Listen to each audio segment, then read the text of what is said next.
বৰপেটাৰ নিৰলাচৰ এনচি গাঁৱত এটা কৰুণ ঘটনা পানীত পৰি মৃত্যু গাঁওখনৰ এটি কণমানি শিশুৰ খুঁটিত গা ধুবলৈ গৈ মৃত্যুক আঁকোৱালি ল'লে কণমানিজনীয়ে মৃত 6 বছৰীয়া শিশুটিৰ নাম আছিল এস্মিতাৰা খাতুন আৰু সমনীয়াৰ সৈতে খুঁটিত গা ধুবলৈ নামিছিল শিশুটি গা ধুই থাকোঁতে হঠাৎ দ পানীত ডুব গ'ল শিশুটি লগৰীয়াই চিঞৰ বাখৰ কৰিছিল একাংশ শিশুক উদ্ধাৰ কৰিবলৈ চেষ্টা কৰিছিল প্ৰায় 3 ঘণ্টাৰ মূৰত শিশুটিক পৰিয়াল আৰু স্থানীয় লোকে মৃত অৱস্থাত উদ্ধাৰ কৰে কাছুমাৰা আৰক্ষীয়ে চলাই আছে ঘটনাৰ তদন্ত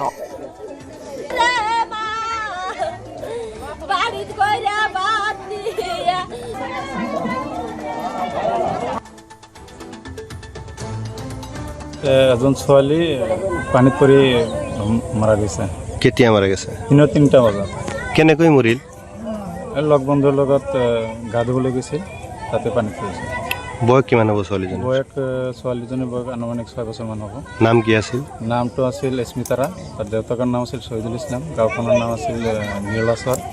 পুলিচক জনোৱা হৈছে ন? পুলিচক জনোৱা হৈছে, এতিয়া পুলিচ আহি পাবই আৰু। চৰকাৰক কি আহ্বান জনাব? চৰকাৰক এইটোৱে আহ্বান জনাওঁ যে এইটো দুখীয়া পৰিয়ালটোক যাতে চৰকাৰে কিবা সহায় কৰে, এইখিনি আহ্বান জনাওঁ।